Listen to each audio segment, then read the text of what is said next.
Hello. While we are on the topic of energy and mindset, wanted to share with you strategies to incorporate into your daily life to really drive your energy.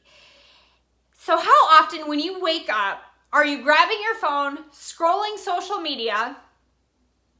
Because 80% of the world population does. I'm an offender of that. So what I want to share with you is when we are doing that, or let's say we even turn on the TV in the morning, anything that it has that interaction.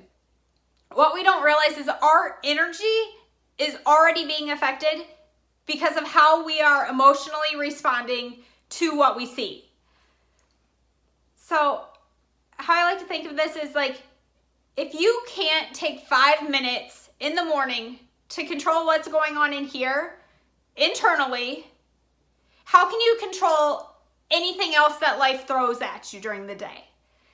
And I like to think of this as the bus driver analogy. And what I mean by that is, let's say you're the bus driver of your life. You can't control what other cars are going to do on the road. You can't control what the passengers you have that you are driving are saying. You can't control the distractions that they're providing. You know, maybe it's these like screaming kids in the back, or like you can't control that. All you can control is, are you doing your best right now to serve the people on the bus and being on your side of the road driving? Now there's things beyond the control, such as what the weather's like. Maybe a road's closed. And I like to think of those as like obstacles that are going to come in your way. But as long as you are in alignment and you drown out kind of the distractions and knowing you're doing your best to serve, you're able to choose the paths easily.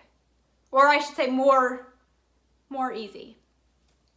So what I want to share with you is techniques that you can incorporate into your morning routine to just really provide that peace. I'm going to share some things that have worked for me, have not worked for me. But what I want to say is, what works for me might not work for Nancy, and what works for Nancy might not work for Sue, and what works for Sue might not work for Fred.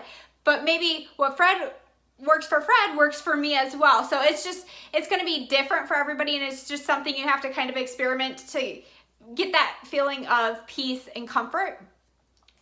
And there's two things I want to say that you should look for in your morning routine. It's something that provides a stress-free experience and it's like a feeling of peace and gratitude.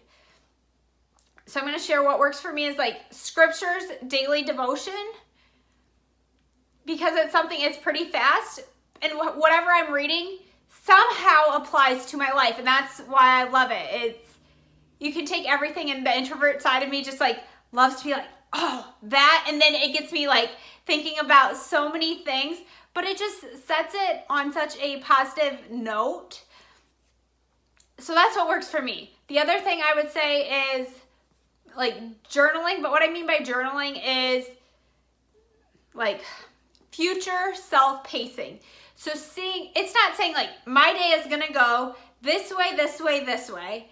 It's not that at all. It's like when I come into this is how I respond. Because later during the day, when you have something that's like not what you like subconsciously told yourself this morning, you're like, no, that's not how I respond in this situation. And it's like this like aha thing because you told yourself that in the morning. So I love that as well. I really struggle with probably the consistency there. The other thing I would say is like podcast or reading, but for me in the mornings, I don't really like to read. Like I wake up and I'm like, ugh. You know, you have those like tired eyes. So for me, that's something that I would say works more night, podcast, maybe midday, something like that. I can't get myself to do that in the mornings. And then like morning walks would be another thing to do. However, for me, that doesn't provide a stress-free experience because once when I was out on a walk, like I got attacked by a dog. So I'm very like it just brings me a lot of that, not that stress-free experience. And for instance, like another thing could be like if you go for a walk with your neighbor, But let's say your neighbor is just like very, very negative and it just gives you a bad energy vibe. Not the way to start your morning. That's not what I'm getting by that sense of peace, that gratitude, that fulfillment. Another one would be meditation. Nothing wrong with meditation. It's, you know, there's a lot of benefits of that.